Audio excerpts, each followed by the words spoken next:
Mga salita na dapat mong ibulong sa ibang babae habang kayo ay nag-gerger para lalo siyang mamasa at ganahan sa'yo. For today's vlog, yan po yung ating pag-uusapan. Pero bago yan, nakikita ko hindi ka pa nakasubscribe.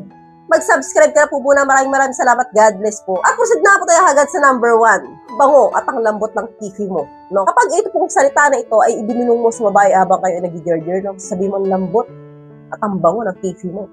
No? Kapag yan po ay sinasabi mo sa isang babae habang kayo ay nagbabakbakan, habang kayo ay nasa gera, no?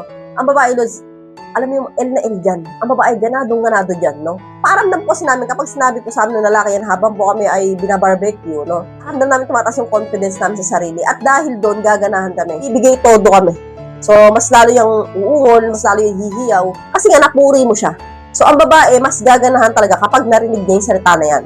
So, proceed na ako tayo agad sa number 2. Ang talap mo ka, Jerjeran, L na L ako sa'yo. No, kapag sinabi mo yan sa babae, talaga nga namang ganado ang babae, no?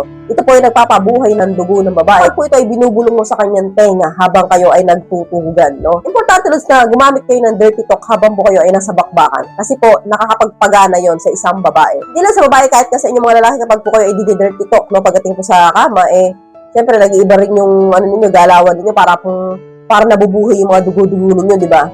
So napaka-importante talaga na may merong mga dirty talk kapag po kayo ay nasa bakbakan. So, proceed na tayo agad sa number 3. Parang gusto ko ng second round, no? Ito po ulit sa mga salita na kapag narinig ng babae na, kaya hindi pa kayo tapos sa first round and sinabi mo na, parang gusto ko ng second round, no?